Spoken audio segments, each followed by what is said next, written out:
Yeah.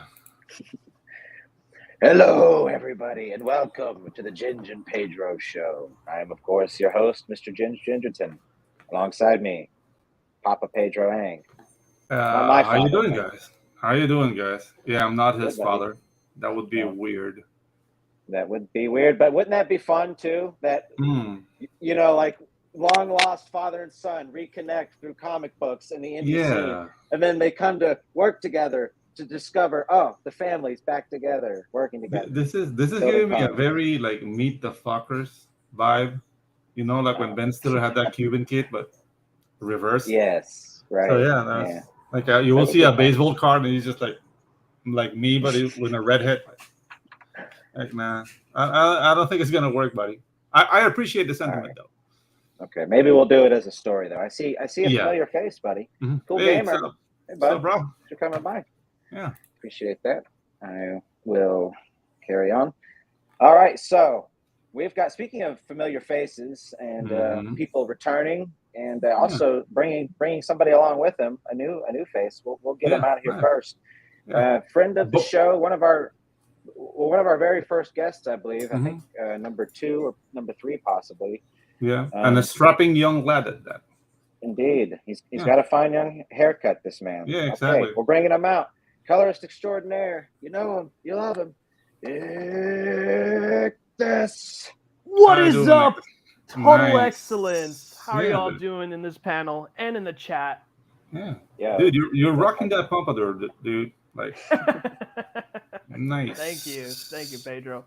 Yeah. You do have some Spaniard or Cuban blood, if I recall correctly. Had you mentioned that? So is that why you can pull that do off, or No, I'm still gringo no? to my own people's Mm. eyes. I Nice. see. Very well.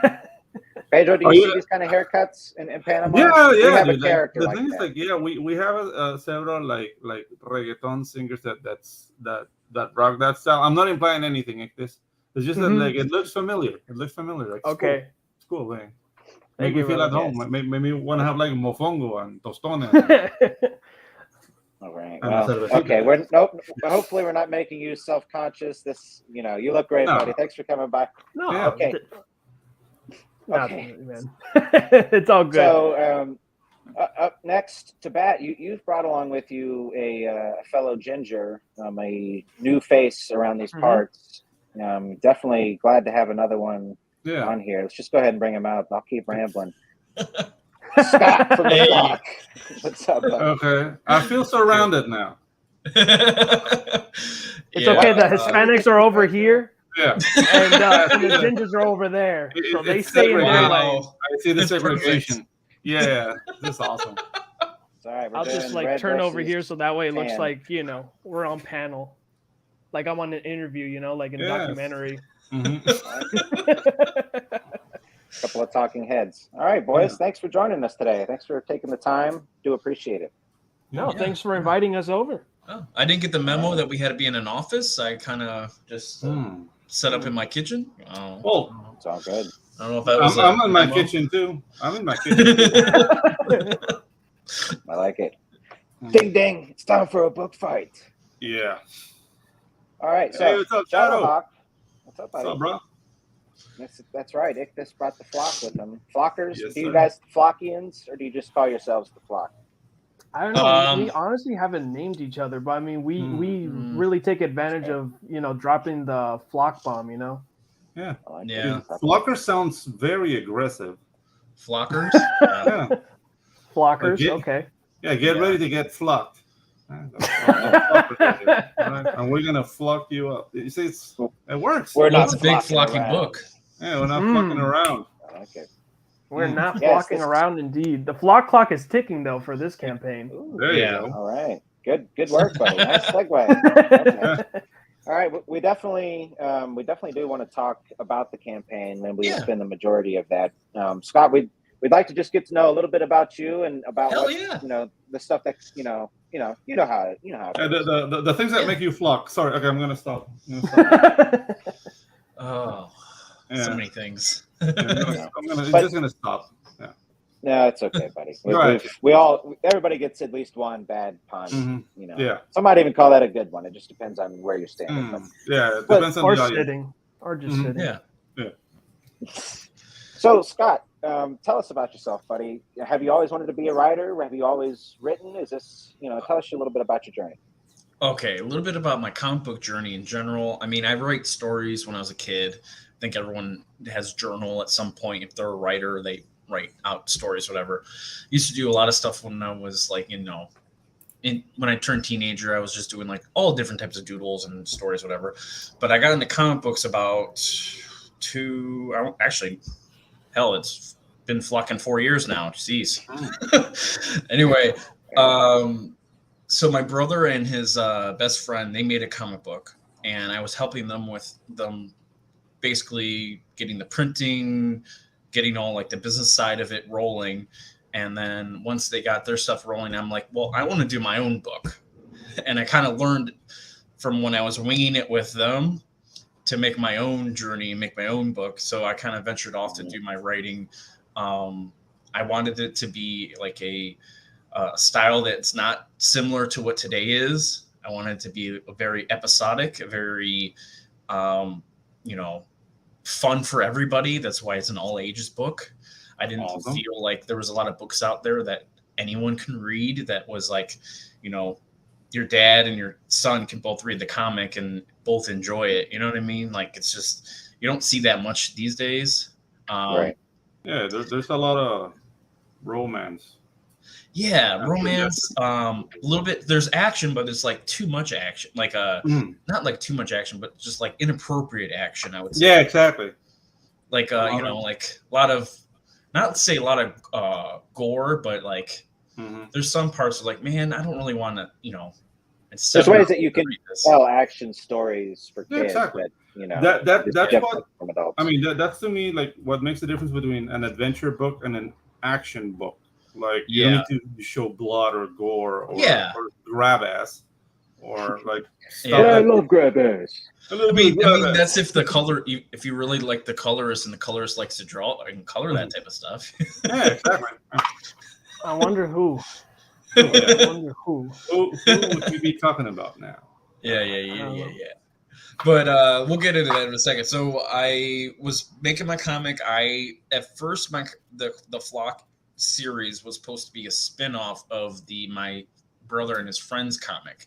And originally was going to be like a prequel to their series, but a little bit along the way, I felt as if we weren't going to meet, because if I started my comic, as we'll talk about in a second, it starts in the 50s. Their comic is in the 90s. And I'm like, man, that's going to be a lot of comics just to get to the point where your stuff shows up. So I just kind of did my own thing. But we were at the time, we were using it because we were sharing like comic convention tables. So it's like, we're related in some way, he's my brother, this is his comic, this is my comic. Just so like to sell more books together. But I ended up going off of that, and then I wanted to start coloring my book. And I had a local colorist. It was a friend of mine local to me, and I'm from like the Cleveland, Ohio area. So I'm just making comics and looking for a real colorist. Then I talked with Ichthys, went on his stream, and ever since we had a stream together, I mean, we've been like working together, created a great friendship, and now he's my colorist. Awesome, dude. Like I don't know, I don't know if I'm that mature to like have a table with my brother at comic. I just got my adventures. I would lean I would lean on that so hard. It was like, we're sharing a table because my mom told us so. Don't touch me, I just have, it's hard. Our artist, I mean, I get along with my brother regularly, but I can understand like the artist for our friend Paul, who does a couple coloring for my book, but he was in like the middle of us, so it's like Ginger, short guy, and that bald guy, and another ginger. So nice. All right. So it was a ginger sandwich. Yeah. Basically. Hey. A ginger witch. Very nice. Is the rest of your family ginger? I mean, it's obviously. Right? Just my brother. My parents have red hair. Not red hair. My parents have black hair. So like We were just like the two recessive gene boys, I guess. Yeah, well, I'll be a son of a bitch. Mutants. Well, congratulations, buddy. The only mutants in the family. Yeah, I've got a little brother whose hair is, from what I can tell, very close to yours. I mean, his was at one point his head just basically looked like a pumpkin, like it was just that orange. Like my mom has red hair too. If I stay in the sun in the summertime, I'll be all red. Then you can't come down here in Florida, buddy. I'm sorry. I don't know. I don't want to get this channel struck, but my brother is darker than me. Wow. And I let him know every time. No, I don't. Oh my god. That doesn't really matter. That would be funny. That doesn't really matter. That's funny. Sorry about that. Okay. Shut up, Rooster. So let's. You got a rooster in your house? I have 5 roosters. 5 roosters? Yeah. In the house? I live in a. It's not really a farm. It's not big enough to be a farm, but it's big enough to have livestock. So okay. Like a homestead? Cool. Yeah. I have like roosters. I have a couple of goats. We have a little lagoon with fish, and we got ducks. There's a wild turkey in my area, and it just like, shows up randomly in different neighborhoods. And there's been a turkey watch because they're trying to capture it so they can get it out of the residential area. That sounds like a potential story for the flock, but that's just me, man. That's just me. It's a random turkey just like wandering around. I don't know. Town. I live in Latin America, so take this advice with a grain of salt. Shoot it in the face and cook it. Yeah, but we live in a city, so you can't just go around shooting guns in the city. Shoot that turkey in the face and cook it. It's delicious. They don't need to know. They don't need to know. Exactly. They'll just be They'll just be happy that it's just quiet. Yeah, exactly. Just suddenly quiet, you know. Yeah, use a silencer. There you go. Just go narco assassin on random turkeys in town. Random turkey, yeah. Now, let's say howdy to the chat real quick. I see some familiar faces. Hello, Don. What's up, Don? Coming by. What's up, Don? Those dots always make me nervous when people send a bunch of dots. Don, I hope you're doing all right there. Yeah. It's like hello. What are you hiding with all those dots? Hopefully nothing bad. No, Shadowhawk, we did say hello. We'll say hello again. But what's Neo up, Shadow? Star. Neo Star's here. The shadow that falls on your Cheerios milk or something. He's always doing like this awesome introductions every time. Yeah, dude, and it's always new. There it is. There is. There you go. The flock of birds that bombs danger. Danger. Riser. Yeah, there you go.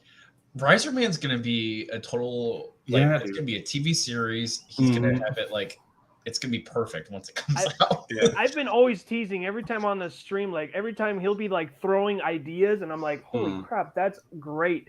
I just told Neil, I was like, Neil, you're gonna be rich off of like royalties. I hope you know that. Yeah. Then he's not gonna talk to us anymore. Is this the line for Stu? Well, he just needs to royalty kind of look look comics. Yeah. He's gonna see us and call security, and yeah. You might be concerned if you saw us sort of standing on a corner. It's like there's some homeless cats over here. Okay. Neo Star says a flock of roosters. Hey-o. Bring it back. Yeah, no, the thing is that we got rid of 4, so we're down to 5 now. But I mean, the runs will sing in the afternoon, because if they sing in the morning, they'll get their asses kicked by the big roosters. So I have roosters singing all day long. It's awesome. Don's clearing this up for us, everybody. Yeah. Dots mean that I may have more to say, but not right at that moment. All right. So fair. Okay. All right. Well, without further to say on that, let me go ahead and bring this up. Yeah, let's do it. Oh, thank you. Oh, look at that. Absolutely. So I know we're catching up on some volumes at this point, or this says volume 1. So was there an additional run? I know you've done one other, at least, campaign, right? So our last campaign, we were originally going to do it as volume 1 was going to be issues 1 through 3. That campaign didn't succeed, but so I decided to just scrap that whole idea. We'll start up from scratch. But this issue of volume 1 has 1 through 5. So it has 150 pages. So it's all the not just the story, but all the art that we have done as well. It's going to be included inside. This is probably everything that we have done thus far. So pretty exciting. There's a lot of stuff that we're be able to unlock on this campaign that I'm excited about. But yeah, this is going to be for everything we've pretty much have done and colored and got ready to send just out. For all the marbles. I like it. Yeah, pretty much. And so the thumbnail actually was made by Tyler Carpenter. I was trying to work with to put in funded in 24 hours, and he's like, just give me the pictures. And he just like put it together for me, and then I was like, oh, thank you, man. He's like, no problem. Very nice. That's awesome. Yeah, we are funded, so I'm excited, but we are very close to hitting some of our goals. We have only 2 backers away, and then we unlock a trading card that Ichthus has colored. And the artwork is by Steven Sanchez, and he's a popular artist on Instagram. So, yeah, a lot of cool stuff. Very nice. Awesome. We can't wait to dive into that. Let me just say hello real quick. Phantasmagorical. Yeah, hello. go ahead. Excuse me, coming Hey, what's by. up, Fanta? Yeah. We appreciate that. Okay, great. So let's kick it off here with the trailer. That's Yeah. Yeah, let's do it. It's I'm loving the character this time. all right.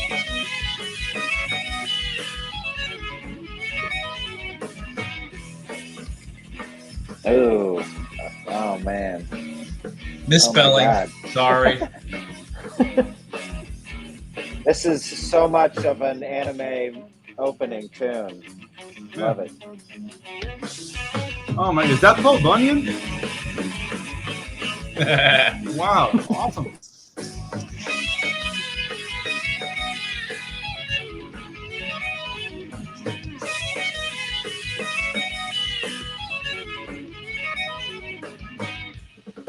Hey.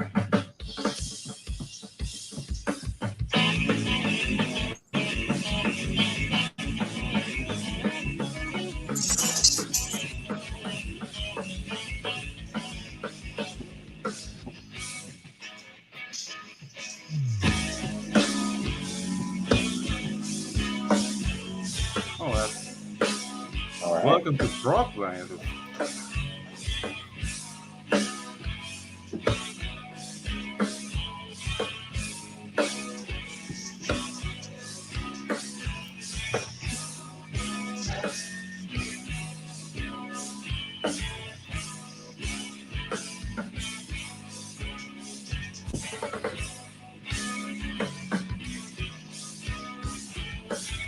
Hey, everybody, still available. Yeah. All right. Now, wonderful, Doc. I will say, I was on another stream, and my biggest review of the trailer was it was too long, and I do agree a little bit. I think it was a little too long. But yeah, I mean, you should keep trailers, but this is like a rule of thumb. In the end, we'll be doing exactly what we want, and I encourage people to do exactly what they want. But the rule of thumb is to keep it like under a minute 30. So it didn't feel slow, which is to me. I'm an editor, so to me a bigger sin, aside from length, it's a low trailer because you don't want people to be bored out of existence. Yeah, while they're watching the trailer. So the tune is nice. Maybe the editing could match a little bit more the tune, like the pep of the tune. But aside from that, it's a really solid trailer, man. Okay. And the thing is, like, it's giving me, just by watching this thumbnail, I see like a theme of like shared technology. Is what the Flock and the Patriot guy, like, they share kind of like the same thing. So I already have questions, and I haven't read the book. So that's very efficient. Good. Very efficient. Very similar. Give you a quick difference. So Canada, Gooseman is Canadian, and of course Patriot Eagle is American, USA. One is his gadgets. He works with someone to build them, and the other guy is funded by the U.S. government, so he gets all the stuff for free. All right. Well, not for free, but by the taxpayer. Yeah, by the taxpayer. Yeah. And the joke that I'll have with that character, the Patriot Eagle that we're gonna have in the series, is like he's kind of like kind of like a Bond character where like he gets all these new gadgets every single like every other issue, and gotcha. they're like asking him what does this do? He's like, I don't even know. They just dropped it off to this morning. Nice. Just all these different weird gadgets that he just has they end up using in the series. So he's overfunded. Just yeah, pretty much. Awesome, dude. He's very sharp. Like there's a lot of I don't know like how much of a comedic tone this book had, but what you're just saying is describing Gizmo Duck from Darkwing Duck. Like he has like a gadget or a doohickey for whatever, and then he has so many he doesn't know how to use them. So yeah, like it's in that vein. Like it. Oh yeah, it's supposed to be it's all ages, so it's supposed to have some comedy. Yeah. Hold on one second. Sorry, hold on one second. Yeah, even the design of the characters is not really like an all ages design. You know what I mean? It's like straight out comic book, which is something I appreciate. Yeah, you could. Sorry, go ahead, buddy. No, go ahead. I was just gonna say. Sorry. I've been chatting McLean today, so go ahead. Oh no, okay. No, I was just gonna say you could easily take like this cover style artwork. I mean, it doesn't, read one way or the other in terms of being for kids. But I mean, you could just the character design itself, though, how Patriot Eagle is a little more, drawn on, a little more like serious in tone. You could easily transfer that over, I think, with the Gooseman look, and he'd have a sort of it's like the difference between, I don't know, fucking what's his name, Christopher Nolan in it. Yeah. Okay. Oh, dude. You need a Latino member of the flock, man. Oh, I have characters that I am working on right now. I'm just saying, I got a lot of stuff coming down the pipeline. You know what a guacamaya is? What is it? Guacamaya. Don't know what that is. A guacamaya is like a red, blue, and yellow parrot. Oh, okay. That's and pretty cool. Yeah, you know what? Let me get you inspired. Okay. A little bit. He's just gonna grab one out of his window. Yeah, exactly. So So Patriot Eagle, of course, are the newest member that has been introduced into the team. We've got that's actually the prototype image that we had with Gino, and then this was like our final colors that we came through with Ichthus.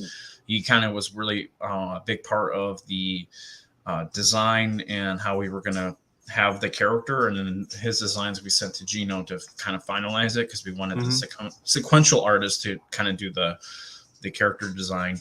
But he also showed a bunch of stuff on his Substack. If you guys haven't already looked at Ichthus' Substack, so if you want to look at some previews there, you guys definitely have to check that out. But this campaign we have a hardcover. It was the first time we've ever done in the Flock series, which I'm excited about. It's 150 pages, so it's like pretty beefy, and it's all in full color. Sweet, very nice. You mean it? You mean it's a very flock and thick book? Yeah. Nicely binded. See, he did it too. Beat the flock out of somebody with it. He did it too. Definitely. But I'm gonna hop back onto like when we were designing the Patriot Eagle. I honestly was so jealous because I was thinking the same thing as like a patriotic hero, and and I couldn't think of like that's for later. Oh, it's that one. Okay. Yeah, that's a guacamaya. No, actually, okay. Share it again since we were there. But the cool thing about guacamayas is that they're very social. Can you please? I don't know if I'm sharing. You can see what I'm seeing now. Yeah, we're seeing it. It's beautiful. You see, like it comes in pairs. Are you seeing that picture, or just like the single one?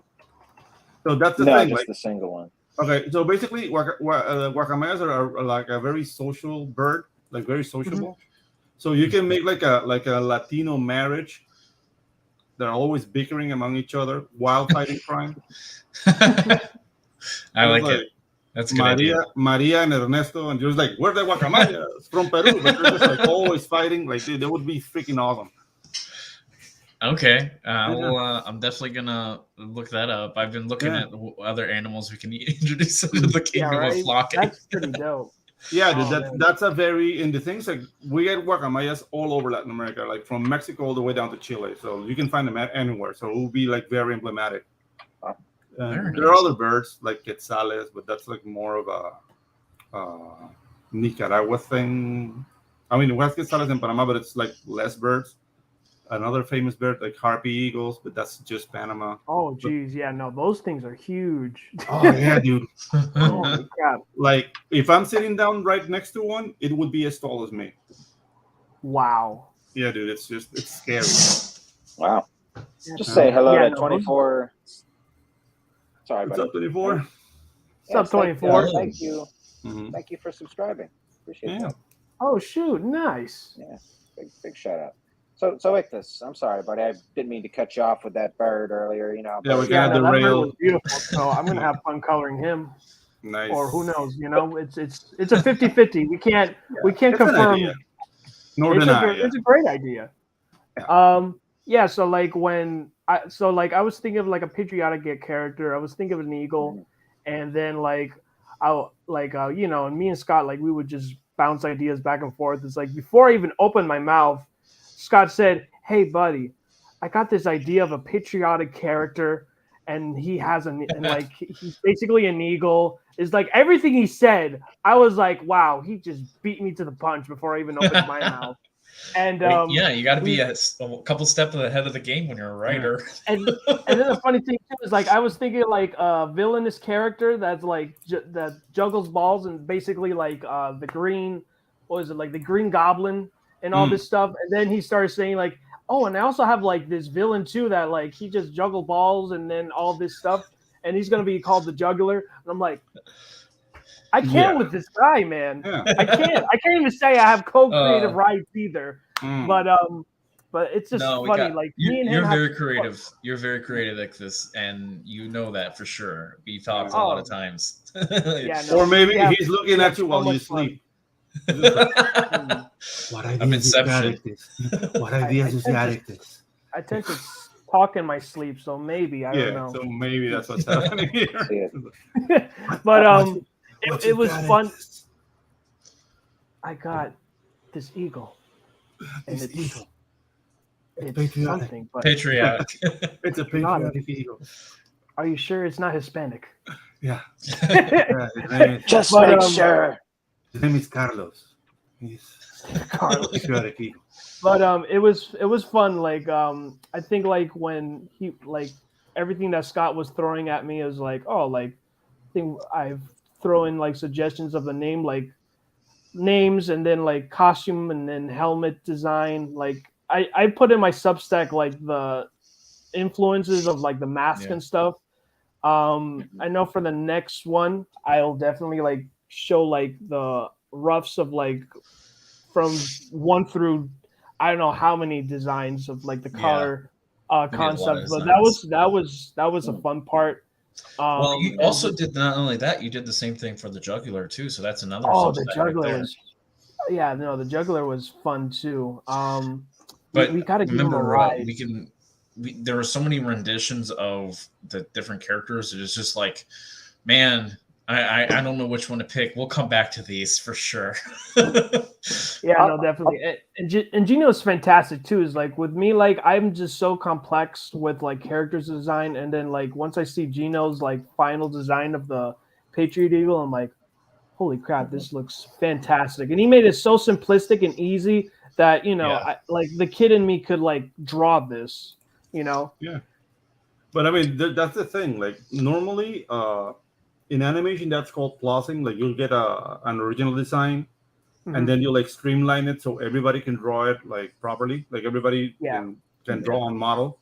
So that's like an animation trick. So basically, simplifying the forms is saying like, okay, which lines are the most important, or which lines are like quintessential to define the character, and that's how you like basically like boil it down to the basic shapes, and you get a better character. Yeah. Like for example, with this American Patriot, I can see his silhouette is completely different from Gooseman. You know what I mean? Just by looking at him. Like if you paint it completely black, I can still tell it's like the Patriot Eagle character. I don't know if I'm screwing up the name. But yeah, it's the Patriot Eagle. Yeah, the Patriot Eagle. But that's a credit to the designer that you can actually do that. So very cool. Yes, I'm definitely digging the. I'll just sort of give this some props here because the color job really, I think, ties the piece together. Like, that's it definitely makes it pop. And also, as far as this guy giving you like, I'm meaning to linger on the crotch here too much. No, my mouse is slow, I swear. But no, back when I did my first book, Get This, I don't know if you remember this. We got the character sheets in from Jacob, and they were uncolored. And I believe you. Yeah, dude, I remember. It was a lot of fun. I was like, once I saw that in black and white, I'm like, I got to do it, man. It's like I got to give this justice. I think you gave us ultimately 2 different color schemes to choose from there, and I pretty much went with that. We passed it on to Anthony, and he sort of tightened it up as the colors. But yeah, this dude's the real deal, and it's fun to watch in color, and it does a great job. So, thank you guys. Yeah, appreciate it. Okay, so let's. What Ginge is trying to say is he good. Yeah, he's the man. You won't be disappointed for sure. So, Scott, tell us a little bit about this volume. We want to know. I'm curious about Patriot Eagle and how he plays into it. But obviously, we got to start with Gooseman. So take us from the beginning, buddy. All right. So the whole story takes place in a city called Maple City, and of course, our superhero is the Gooseman, and his normal name is Huck Bennett, but his superhero, of course, name is a Gooseman. But he has a sidekick, as you can see some of the pictures. The sidekick name is the Gosling, and it is his nephew Edward Bennett. So the relation there is kind of very important throughout the series because he's a superhero who has his sidekick as his nephew, and he does not want his nephew to be in danger. So it's that constant struggle of trying to be like, hey, I don't want you out here with me. I appreciate you helping me out, but can you stay home this time? But in the first 2 books, it deals with the Purple Hood Gang. And the reason they're called the Purple Hood Gang is because when I was writing it, there was a guy wearing a purple hood in front of me. So I was like, okay, let's make that into the series. And the first book is very much funny because the story is about the gang stealing maple syrup. And the town is worried that they're not going to have enough maple syrup for the annual Maple Festival. This is a very Canadian story. Son of a bitch. So they have to stop them. They have to stop them from stealing all the maple syrup, and then the town gets all happy. But anyway, the funny part is that is an actual real story. Canada lost probably like, I don't know, $6 to $10 million or so, something like that, on a heist where people stole maple syrup. So it's kind of a true story in a way. Dude, I forgot the name. How do you guys call those shacks? Those shacks where you like store your maple syrup? I don't know. Maybe that's a Quebecois thing, like Shack de Sucre or something. And I went to one because I lived in Canada for 2 years. And oh wow, yeah, dude, it was awesome. Like the thing is, like they made a whole meal that everything had maple syrup. Like they made like chicken, they made boar, but everything was like seasoned. Right? Wow. Oh, this has the thyme and tarragon and maple syrup. Like everything had maple syrup. And in the end, they made like this ball of snow, and they dropped maple syrup on top of it, and like congealed. And then you grab like a little stick, and then you have to lick it, not bite it. You have to lick it. Yeah. I apologize, guys. I have to take my dog out really quick. I'll be right back. Oh, do it. Absolutely, buddy. No, good, bud. I'll take over from here. Yeah. So, did I install him with my maple syrup, dog? Yeah, like he's Canadian, so I think we're good. But no, I'm Hispanic, but they deny me, so I'm like neither American nor Hispanic, but that's all good. Yeah. Homeless. But what was it? But the story like was based on an actual thing. Like people actually stole the maple syrup. Maple syrup iced. Yeah, exactly. So I love it. Yeah, no, it's fun. And what's great about this, like the Flock stories, is that I mean, I believe like the only ongoing story is just issues 1 and 2. Everything else from like 3, 4, and even 5, like um they're basically self-contained stories. So there's a beginning, middle, and end, and that's it. Like, anybody can hop onto to the Flock. Yeah, it's We more even have it. episodic. Okay. Yeah, exactly. So Right. like anybody can hop onto the Flock. I mean, you can even read it. Like, again, like Scott made a big huge move that I suggested, and we both agree. Like, hey, like for what was it, Global Comics, like issues 1 through 4, it's for free for everyone to read, and and we've got some good views. Like we got, and also what's good with Global Comics is it lets everybody know, like, hey, like this crowdfunding Kickstarter is on. Was it like their funding goal is this? This is where they're at. So like it's great. Awesome. It's like, so I feel like Global Comics is fantastic for just the Westerner audience, because I know like most of the web comics, like there's just mostly like manga influence, and unfortunately it's more the younger readers, and but other than that, I mean, I think Global Comics really filled the hole for the Western comics, and I think now like getting signed with like having Valiant and like dude, but like that whole like young people only read manga. It's something we're imposing on ourselves, because I've taken my book. Now that I finally have it down here, I took it to a fair, and dude, I don't have like issues to sell. Dude, right. I had to sell the only book I had. I sold it for like $47 because it became a bidding war, and they were all like anime fans. Oh man, they were just going like, "Oh my god, you have a comic book, and you did it!" Like, yeah, I saw it in the U.S. because I mean, you guys don't buy comic books. Are you kidding me? We love comic books. you like mangas. Like, no, we love comic books. And then like they were like trying to read it, and it's like, oh my god, they look Latino and whatnot, and dude, they love it. They love the book. So it's something that me myself, like I don't want to say I steer away from weebery, but I kind of do, because I can sort of attest to that. But go on, buddy. Yeah, but of course. Yeah, no, that's all right. But that's a thing that I kind of like.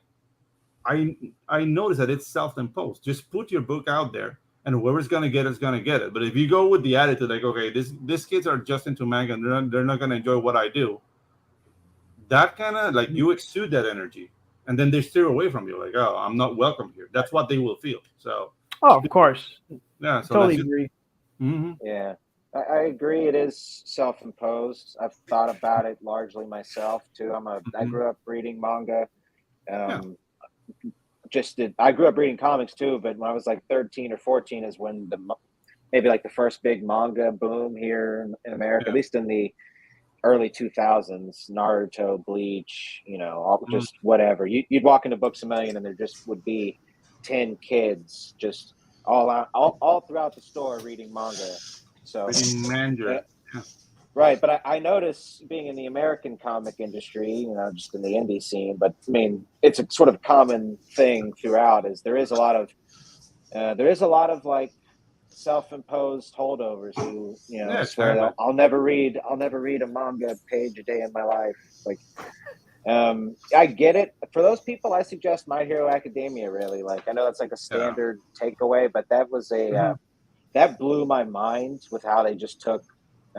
Classic sort of superhero. It's obviously American comic, nods, and did stuff I don't think I'd have ever thought of as a writer.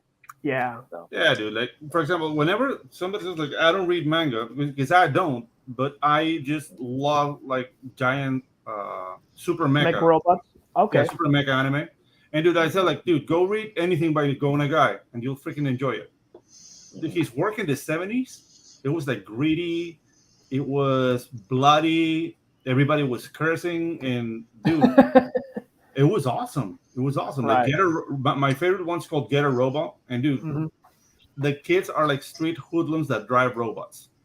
Right. And they behave like street hoodlums, and it's just like the whole, like the whole Japanese thing. I don't get, like, you don't need to scream, you're right on my face. But dude, it's awesome. It's awesome, and I don't know, man. Like, I try, because yes, I'm not a big like anime fan. Like, it gets on my nerves after a while. Like the whole thing, like the fan service and the codes of communication. Like, there are things that irk me about that style, but still, it's valid, and a lot of people are consuming. So, dude, let's go and offer our wares. Yes. Say hello to somebody. Hey, what's up? First World coming. What's up, First? Popping in. First World, Nice. Hey, buddy. Yeah. Yep. And another shout out to Fusion 24/7 over here, subscribing to people's channel and finding this interesting. Thanks, We're dude. interesting, gentlemen. Yeah. We are Take this interesting. away. Nice. It's not every day I get called that. So, Yeah. although that was not directly pointed at me, I will take that with me. Mm-hmm. I will take that bitch. Okay, so Scott, please, buddy, let's sort of dive back in here. Yeah, sorry about This that. had mentioned. No, not at all. Yeah, my dogs are always giving me the stink eye, Yeah. like towards the end of the show. They know what time it is. But go ahead, buddy, please. Okay, so kind of recap really quick. So Gooseman, of course, is the guy on the right in this cover here. The Gosling is in the middle, and the relation that their uncle and nephew, and the guy on the left is kind of like I want to say at this point one of my favorite characters I've ever created. His name is Jackie Oakes, and I posted a video a couple days ago about basically the background of the character. I'm doing one for each character, but Jackie Oakes is just, I wanted a character that was Canadian, a lumberjack type character who is just very like kind of similar to the Brawny Man, Paul Bunyan type feeling of vibes, and he ends up being Huck's like best friend. They've been together, friends for years. They both served in World War II. So like they've been like friends for a very long time, and it's just them. He gets introduced into the story very early on. He's kind of like Huck's like, you know what? I'm going to be needing some muscle in this next couple scenarios here. I'm going to need some support. And Jackie just comes in the first issue and just like, helps him beat up a bunch of bad guys. Makes quite a vengeance, I would say, in the first, I think it was like the first 8 or 7 pages. He just shows up, and there are a few things that are less scary than a guy with an axe. Just saying, like whenever I see a guy with an axe, I pay attention. So yeah, general rule.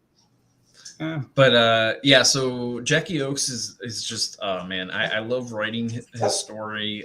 His whole background is that he inherited his lumber yard from his father, and basically is trying to make a living in the business, but also at the same time just surviving.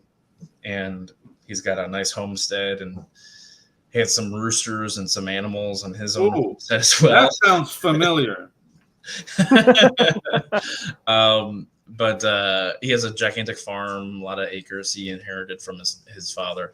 But Jackie is just a great character. I just have so much I want to do with him. We did a short, I haven't released it yet, but we did a short, I think it was about 8 or 9 pages, and it's just him fighting Sasquatch. And it was such a random issue story. Like I said, I don't know if we mentioned, but each story besides issue 1 and 2 are all episodic. So like the characters, there's an underlining story, new characters come in, and we introduce the story as it goes along. But every issue, you can pick it up and read it whenever. You don't have to follow the story. You can jump in and understand what's going on. The thing is, when you read the series as like long term, there'll be like different cues that come in early on in the series that you'll like notice as you're reading, like, oh, I remember that, those kind of Easter eggs as you're reading. But yeah, that's the fun part of making this series, is making it episodic. I think it was a really smart move, to be honest. It sounds like a smart move, honestly. It sounds very enticing that way, and I think maybe you both had mentioned it. I remember Ichthus mentioning that the first two issues were connected, and then it goes into single issues, episodic. You could play with that format, and basically just like what you're saying, really reward readers that have been on for the series for a while. Just with definitely feels like a lot of fun. Yeah, definitely, and that also cool. Allows people to jump into the series at any moment, because since it's episodic, like you're gonna get an adventure every time you pick up a book. So definitely. But issue 1 and 2 was kind of, at first when I was writing it, I wrote it as one comic, but it was way too long. And I had to find a way to shorten it, but still keep the same story. And so I ended up having to just make it a 2-parter. I ended up changing, originally the ending for issue 1 was a lot farther into issue 2, but I ended up cutting it a bit so that it would be end on a cliffhanger, because it's part 1 and part 2. But originally it was one big book, and I think it was too big for my first comic book. In my honest opinion, I feel like I kind of overdid it. So I had to really step it back, just because I'm like, I haven't even printed my own book before, and I think I did way too many pages.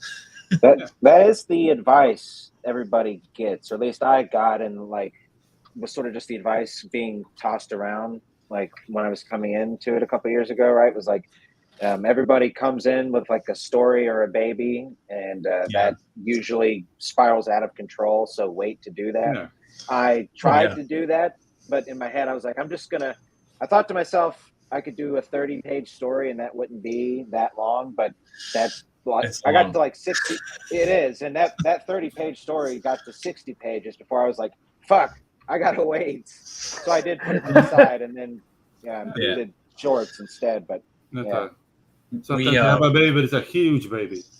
Well, baby. Issue 5 is the biggest book so far. It's 37 pages. Oh, awesome. And it's probably the biggest one we've done so far. And I feel like if this is like, when are we getting to the end of this book? Because he's coloring a page almost like every other day. He's like, man, I feel like I'm done coloring this by now.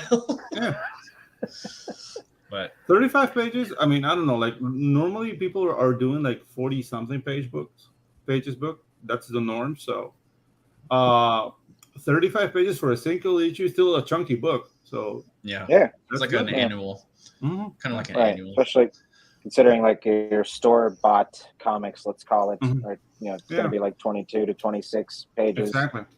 With like 7 pages of ads. Yeah. Right. Smiley pies and right.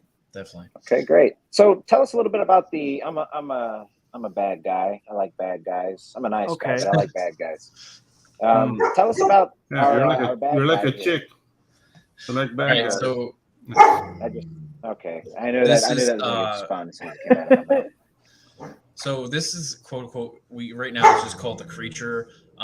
It's its first appearance. It may come in later in the series, but this was kind of like supposed to be our Halloween episode, where this gigantic bee-looking creature is kidnapping, gas station attendants, and the Goose Man has to figure it out, but he figures it out by becoming his old detective self. As his normal name is Huck Bennett, so he had to work with the police department and kind of figure out what's happening with all these guys disappearing. And he ends up finding this creature, and it just turns into quite the situation, because he ends up having to fight this thing. And I would assume that anyone has to fight something like that would not want to do it. You know what I'm really liking about this? That the crimes or problems are kind of mundane, but in a great way. Because I mean, you can't be saving the world all the time. You know what I mean? Like you have to go, like little problems need to be solved too. So I kind of like that aspect. And dude, like, when are you gonna do an episode of the Tim Hortons? Just asking. Well, there is a diner that they always go to, and it's like their quote favorite place that they all meet him, Jackie Oakes, and the nephew Edward. They go there like almost every other issue. I think they're almost at every issue. I think it's every issue, to be honest. But they just go there and they're just hanging out at the diner, and it's kind of like the quote the 50s diner. So it's like really with that theme of that era. So which I wanted. So it's like perfect. Yeah, awesome, dude. Very nice. I just want to say, when I worked on this issue, I was terrified. I was like, what is going on with this story, man? Like, just a few pages, I was like, I don't know if I'm the guy for this coloring job now after this, but it was a really cool, it was an awesome issue. And like, it was very different too. It's like, it was a shift of tone, and like now it's like mainly focused on like, like Huck's, like, is mainly focused on Huck and like his detective work, and how he gets his information, and like where to go, and all this fun stuff. And there's this huge freaking bee, and I'm like, my God, what is this? Yeah. There is something to me as a writer that is interesting. Pedro, you mentioned the mundane stuff. Like that, there is that stuff that we sort of, like the crimes we gloss over typically. Like it's not sort of so sexy, but if it were to happen to you or to somebody that you loved, it would probably be the most terrifying thing in the world. So for that reason, I feel like it's very powerful when you're reading it or writing it. So yeah, man, very cool. So would you need a hero to fix your Wi-Fi, Ginge? I need a hero. Yeah, I can do that too. Something like that. I think this pasta is not al dente, sir. Can you please come help me with it? Yeah. I will send it back. I will send it back. Okay. So, alrighty. Definitely digging it. I'm also a big sucker for Halloween episodes. You can't be doing a good Halloween episode. So, tell us your plans going forward for the future of the book. What are we looking at after this campaign? So after this campaign, we're gonna kind of move into another like era, I would say, because after issue 5, we kind of ramp it up into the storytelling. They're very episodic, but we have like an overarching arc that's coming up in the next issues between 6 and 10, and we're just gonna have fun with it. I mean, we're just I don't want to say too much, but we are working on it. Ichthus and I are actually working on it, so we're kind of spitting some ideas back and forth, and then I kind of take the ideas and kind of roll with it. But that's for the issues. On the side note, we actually are doing what I'm calling right now Flock Shorts, and they're like 8-page stories to 6-page stories that we are going to do black and white, and we're going to put them on to Global Comics and kind of do like build the characters, introduce new characters. They're kind of like side stories, I would say. And it's kind of to supplement the issue. So every issue we don't have to focus on every time introducing a new character. Okay, well, who's this guy? But I would advise people to read it on the Global Comics. It's going to be for free. It'll be black and white, and people can actually get to know all these characters, and then we'll have the issues in color. And that'll be kind of like the progress and what we're going to be trying to do going forward with the series as well. Yeah, I like this idea of Global Comics, man. I like this idea of Global Comics because the people who are going to read free comics, they're going to read free comics. Out of that, you're gonna distill people who say like, okay, maybe I want it in color, or I want to own the book. So putting it out there like that, like it seems like a cool strategy. Just don't give people everything. Just a little taste, a little nugget. That's why it's definitely that's why we're doing only like 8 or 9 page stories. Some of them are 6. And with it being black and white, it gives us the opportunity later on in the as we go forward with issue 6, 7, 8, 9, and 10, ability to colorize those black and white short stories as its own campaign at some point, or a supplement to add to the campaign.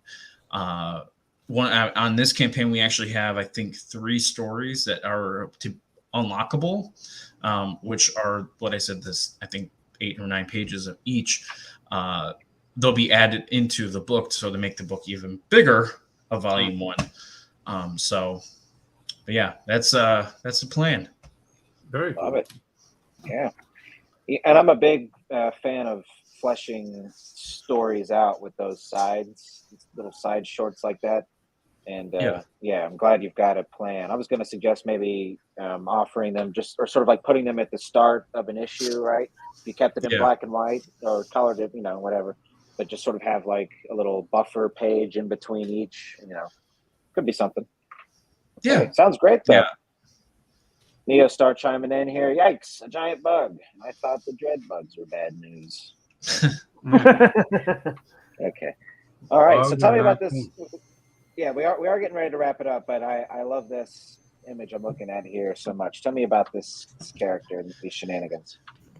Well, he's a juggler who's got these magical balls that allow him to be a thief and pickpocket people. Basically, in the first couple, if you scroll down, I think there's a couple images, but he caused some mayhem. People go kind of crazy, and he electrocutes people and steals all their belongings. I think, so he blows up this truck, and they run away, and he steals all their stuff. So that's just the gist of the character. He's just, he's got these magical balls. We don't know where they came from. Don't know who he is. You don't. We don't find that out till maybe later in the series. But right now, it's just the next villain, and he's got these magical balls, and he's got to stop them. Balls of dubious procedence. Yes. All right, I like it. Lots of fun, and I mean, regardless of where he came from, it's an issue that must be dealt with. So, and again, the top hat, the body, the shape of the body, perfect silhouette. Well, when we were designing the character, and I was sending it to our artist Gino, he like sent me one with the hat, and I'm like, bigger hat, bigger, as big as he is. Nice. Yeah. So it's very distinctive, even though like it might break a bit the design of the world, because it's very distinct from the normal people, the normal design. It just gives them like presence in the page. You know what I mean? Yeah, so that's a good thing. You can really spot them from like even from a distance. You can tell who it is. All right, so gang, we are getting ready to wrap her up here. We've pretty much come to our conclusion. We haven't spoken about the tiers though, have we? Let's do it. Oh, let's do that. Absolutely. Yeah. So tell us about it, Scott. Take it from the top. So the first real tier is the digital, and you get the Flock 1 through 5 as a PDF, and also you get issues 1 and 2 of Canada Bear, which is that comic I was telling you guys in the beginning of the show, where my friend and my brother worked on. Right. That is their comic called Canada Bear. It's basically a superhero grizzly with a cape, and he goes around fighting crime, kind of similar to like a Superman character, but he's not. He's not bulletproof. He's just, super strong and can leap really far and whatnot. But he's tough really like a bear. Character. Yeah. Really fun story. It's kind of the same humor that the Flock is. It's very all ages themed. And it takes place in the 90s, because I feel like every book now is in the 90s. So. Yeah. Seems to be the decade to be. But you get all that for $10. You just got to do $10, and you get all that PDF document. So the next thing on our list here is, so we have the black and white version, and it's volume 1. This looks very familiar. I don't know. Yeah, why. He's got the shirt version, which you can get. Let's see it, buddy. This is definitely my favorite, honestly. Nice. And the person who drew it too is pretty cool guy. Nice. Yeah. The person who actually did this cover was the executive, I think, producer or art producer of SpongeBob SquarePants, Rocko's Modern Life, and Adventure Time.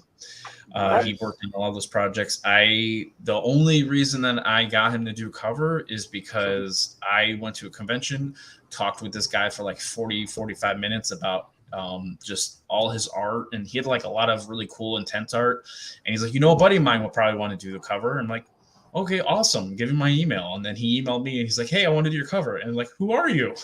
He's like, oh, I'm Derek Dryman. I think you know who I am. I'm like, I'm Googling him. I'm like, oh yeah, I think I know who you are. Very nice. You know what's interesting is I hold to that before the SpongeBob movie happened, that those first seasons were actually brilliant, and I remember them airing, and I remember my dad enjoying the show. You know, it's like those first seasons. I think Tom Kenny left the show after the movie, and you could tell the formula changed after that. Yeah, it turned into a little bit too of a younger audience, way too young audience. It was more like an all ages type of thing. But the cool thing is about Derek Drymon, he is the one that did. If you ever watched SpongeBob, he was the one that always did those still images that were just like close-ups of the characters. Like SpongeBob was really ugly looking, or Squidward was really ugly looking. So if he that's his art style, and you can really tell with the cover, it's very much similar. That is cool. But that was a technique actually from Canadian animation, man. Because ever since, I don't know if you know who Richard Conde is. I think of Ed, Ed and Eddie though. I do think of that. No, but Richard Conde is like a director from the 70s, a Canadian animation director from the 70s, and he started with that. Like you get a scene, and then you get like a very grotesque close-ups with like the gross details on the face and whatnot. You see that on Ren and Stimpy, which is Ren and Stimpy. In North Van, you see it in SpongeBob. So that's kind of like Canadian heritage in animation. People don't know how important Canada is to the animation world. Everybody says, it's Japan, dude. I studied in Canada, and that opened my eyes. Like, wow. Yeah.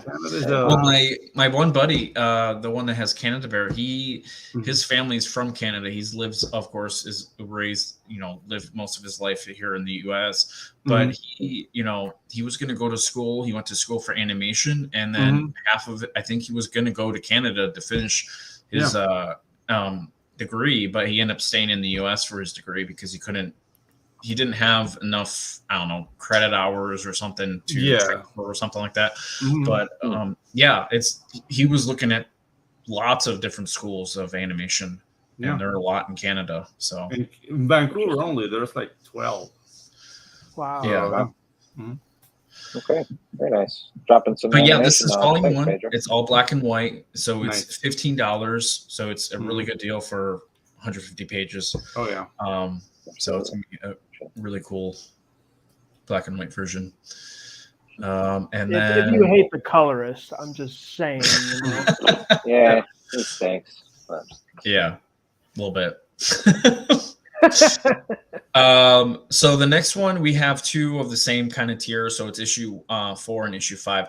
So how this works is, that one's 4 and 5. It's basically buy one, donate one.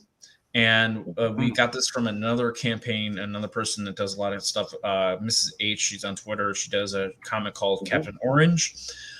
She's really into donating comics to kids.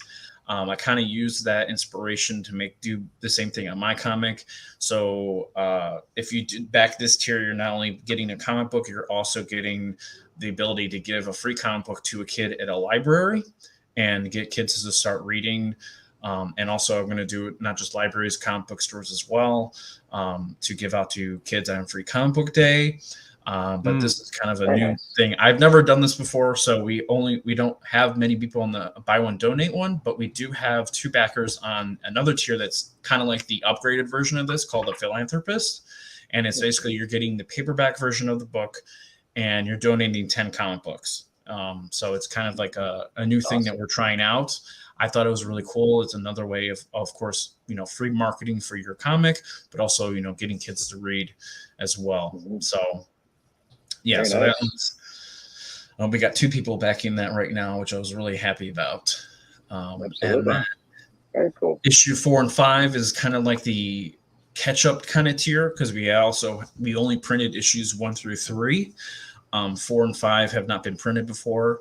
So this gives an opportunity for people that backed our last campaigns to back the book, completing their collection as we were progressing in the series. So this one, of course, it's 4 and 5. It's in full color, but this is just floppies. This is not volumes, as an FYI. Right. Yep. You're not getting 2 volumes for $15. But this one's another buy one donate one for issue 5, and then we get to the colored version of the paperback. This is issues. Who you call it colored? 5 as Yeah, well. exactly. We're at the best part of this whole thing.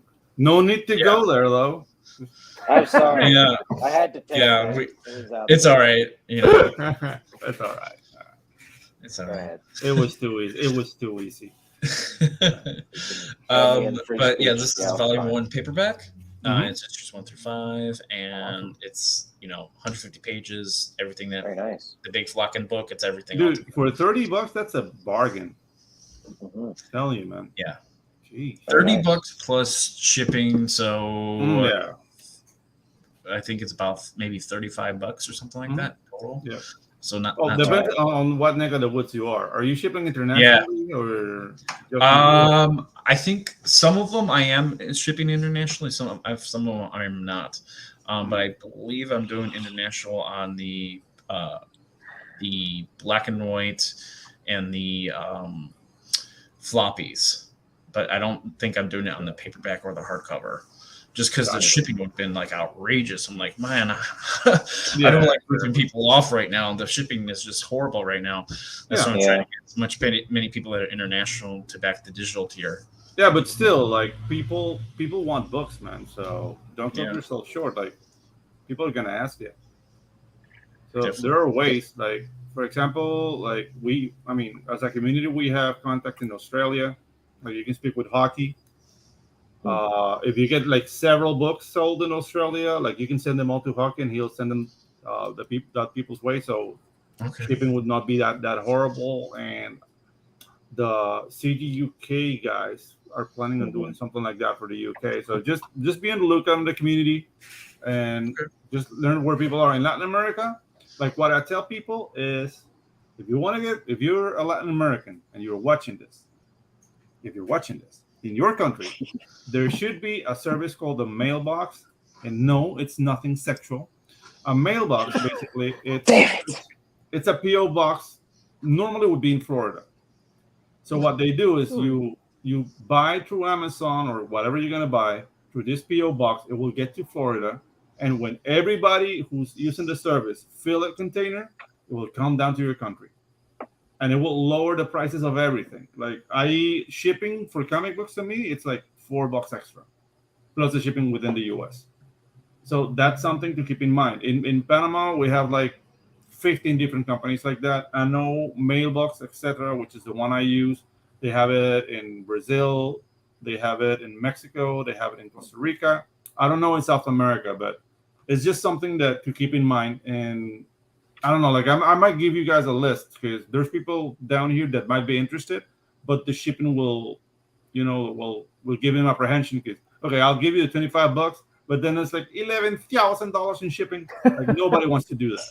Right. So that's a solution, at least here. I don't know that they offer that in Europe or in the UK or Africa because I've never been there, but at least for Latin America, that's a solution. Gotcha. Thank you. All right. Very interesting. Thank you, Pedro. Really Scott said he will be right back. Mm-hmm.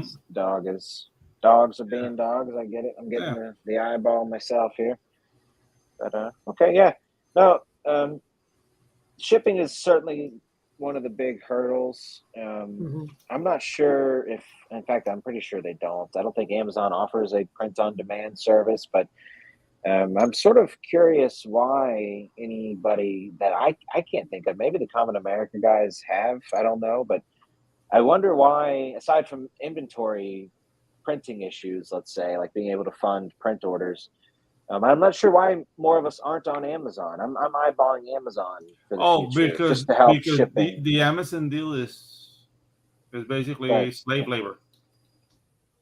Is it? That's why to put your book on there, like just to create a seller. No, account I know a friend that has a couple of books there, and he's like selling all right, but he's seen like 35 cents 1 month out of sales. Like it's a horrible deal. It's a horrible deal because they take care of everything, but they take like the lion's share of the. Is that for the print on demand? Or, oh, is it okay?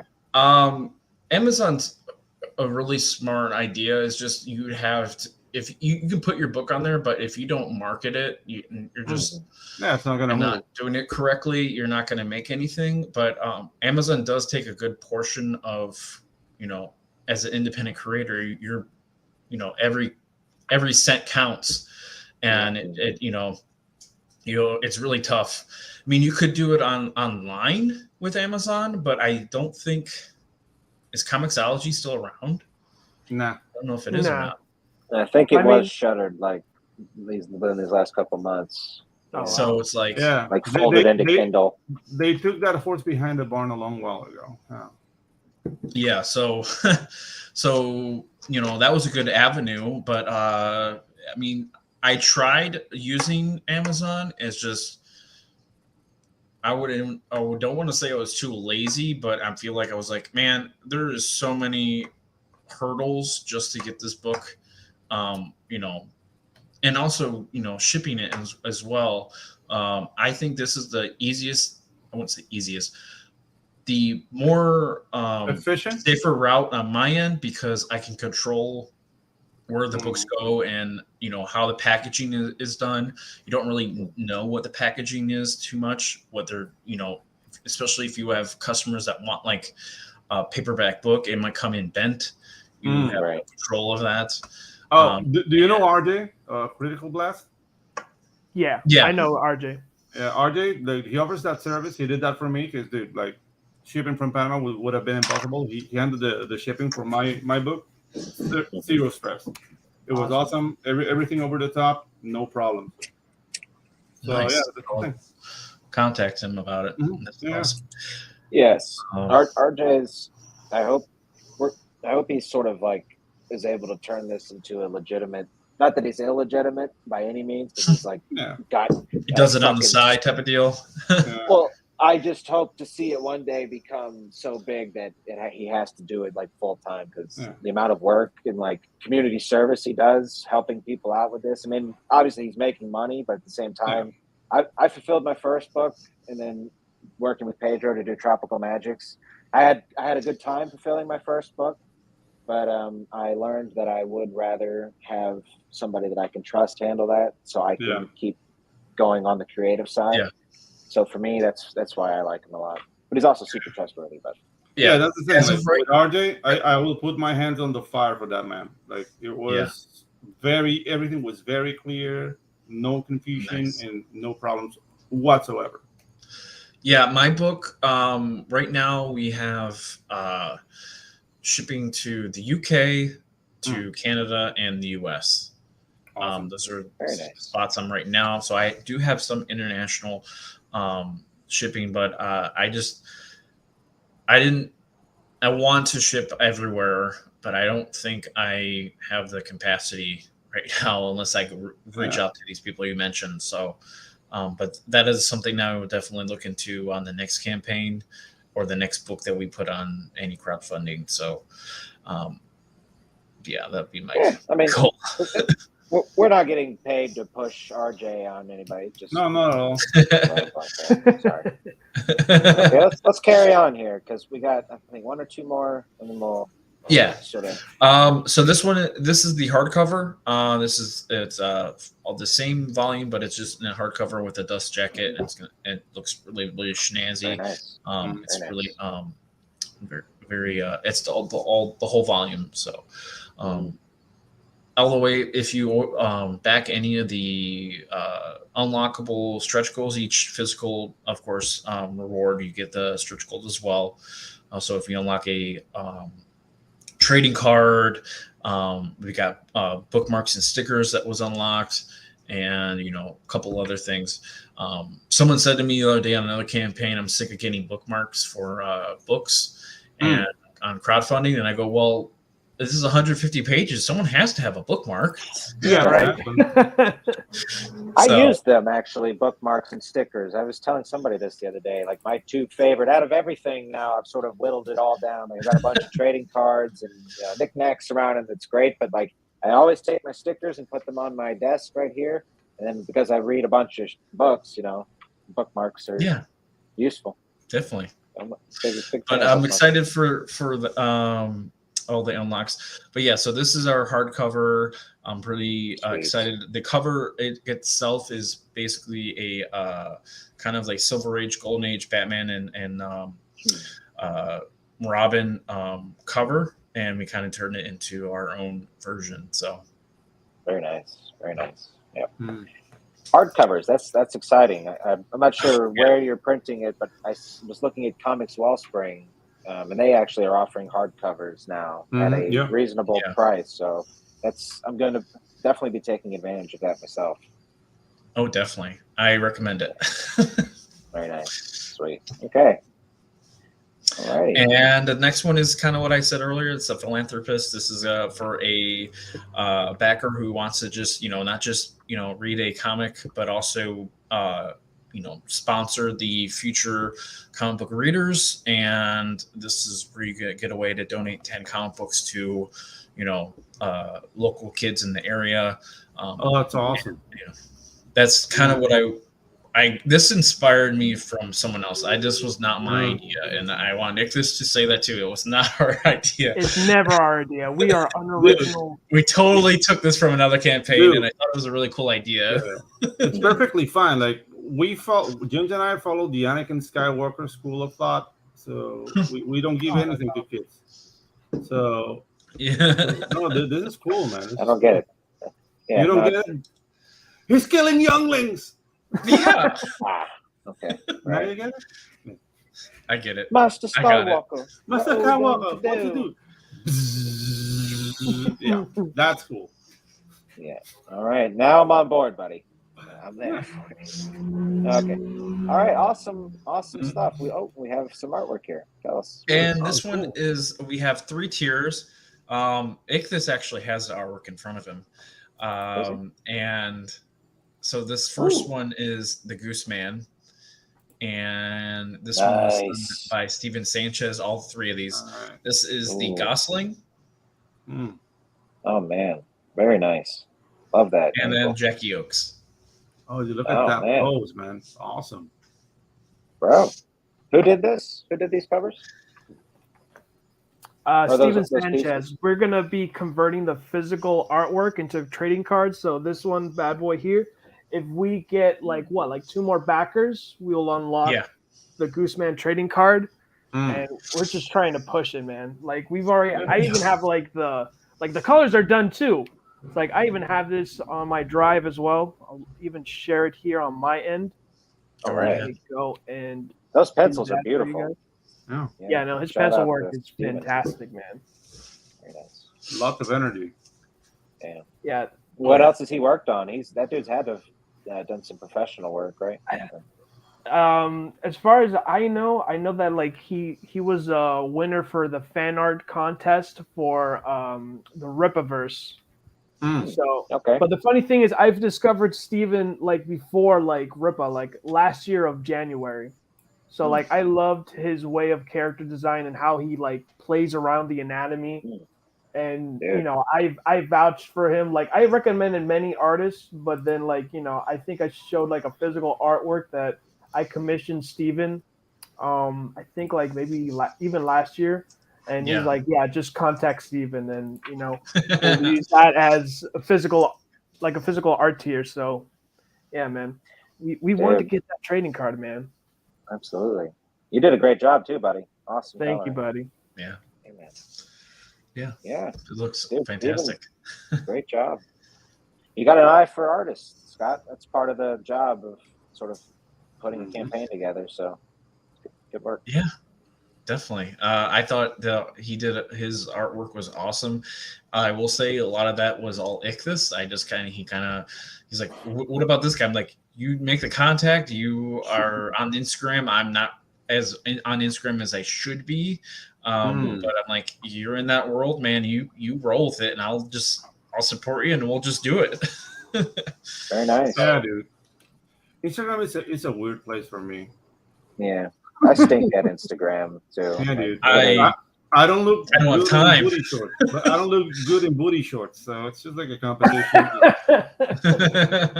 Then I get distracted, and no. Yeah, there's a lot of that on there. Okay, very nice, guys. This is awesome stuff. Well, And then the last one is just basically the whole flocking deal. It's everything that we have in the campaign, minus, of course, the physical art, because that will be like, we only have 3 of one of a kind, so we can't add those on. But this one's pretty much everything on the campaign. That would be a steal. That would be like the definition. Yeah, and I think there was only a couple of those available, 3 of those available. So. Okay, awesome. Yeah. All right, I see June. Okay, we're in July. All right, I see. So we're shipping in June. Very nice, buddy. I'm sorry, July. Yeah, June and July. Most of it's going to be July only for the actual books, because I don't know how long it would take for the printer to get to me, because I'm giving it a couple of weeks. But the actual physical artwork, that stuff is already in our hands, in our possession. So if you back get the physical art, you will definitely get that shipped out to you first, with whatever you back, whatever you add on, or whatever. We'll give saying the physical artwork first. All right, wonderful. All right, we've got wheels on this campaign. This thing is moving, guys. Yeah, funded in 24 hours. The everything is done. It just needs to hit the printer. Note to self: explore characters and booty shorts options. We'll put a pin in that one. Don't use your works Wi-Fi when you do that. Okay, sorry. Okay, very nice. Do that awesome, awesome stuff, guys. Scott, thank you. Yeah, guys, bros. Dude, yeah. I see you back Dude, there. Thank you for coming on the show, man. Yeah. Awesome. Yeah, thank you for having us. I appreciate it. Definitely, man. Ixus has told me a lot about you guys, and I've been able to kind of watch your videos. What did he say? No, just all bad stuff. Hold back what I said earlier. Yeah. Yeah. This is just playing it cool around other streams, and yeah, you guys are great. You have a good show here, and I appreciate you guys having us on. Thank you, buddy. I definitely had a good time. You're always welcome back on the show. Same with this schmuck here. Awesome. You tag along. All right. No, but we do. Seriously, again, we want to thank you guys. We will go ahead and end this biatch. I see Pops. He was giving us the back thumbs up there. So I'm going to bump you out of the back. You're free to do your things. Gentlemen, thank you again for joining us. Boom and ba-boom. We do have all of their links in the description. Yep. And also in the chat, the various chats there. All right. So that was the flock. We're members now, buddy. We joined the flock. We're members. We flew in. They flew in, didn't shit on the carpets like you might suspect a goose to do. I had the Lysol and the Windex out just in case, but dude, very well behaved. Yeah, I like it. I will take it. Yeah. Mm-hmm. Okay, because I've heard some shit about geese. They can get mean. Mm-hmm. So you don't want to go fucking with the goose man. No, actually, I like the fact that Gooseman is actually like a last name down here too. Guzman. Gooseman. Oh, Guzman. So I was just like the Gooseman. It's like picturing this like gardener, just like, hey, Guzman, okay, but no, it's Gooseman. He would be the Guzman would definitely. I mean, maybe it's just because of the nature of it, but I would suspect him to be like an assassin who like is a gardener, but inside of his sort of gardening overalls is a pistol with a silencer. No, he killed you with a silenced gardening tools. Oh, interesting. A silenced backhoe. Yeah, exactly. And very interesting. Neostar chiming in here. So many folks have promised crossovers on tonight's stream. This man right here, the king of content. Very nice. Yeah. Always got an idea. And speaking of ideas, he's got some kind of idea. I'm a janitor. I've always got cleaning supplies. Okay. Yes. I don't want to know. But, my name is Victor, on that note, the cleaner. We will go ahead and drop in the chat real quick before we scoot the link to none other than Fund My Comics Tropical Magic. Oh yeah. Number one. Yeah. Go get it. Yeah. Read it. It's good. Tell us if you liked it or not. Yeah. I'd like to know. I put a lot of heart into those letters. Yeah. And I put a lot of heart in the art. You did. No, it was a fun. The thing is, like, dude, like, I love this book, and I'm happy that the people who read it have enjoyed it. Dude, check it out if you're interested. Spread the word. It's a nice book, man. You'll enjoy it. Spread the word, spread your cheeks, and lift your sack, as the great Dave Chappelle would say. Exactly. All right, Pops, are you ready? I'm ready. I'm ready. Yeah. All right, so go ahead. Spread your cheeks and lift your sack. What's that going to prove? Nothing.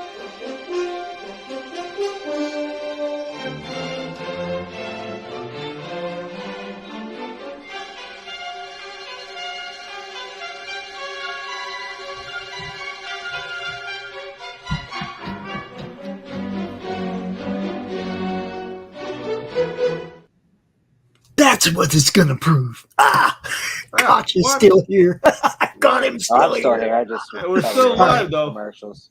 Good to see you, Pedro. All right, I'm gonna play the rest of these ads. You guys have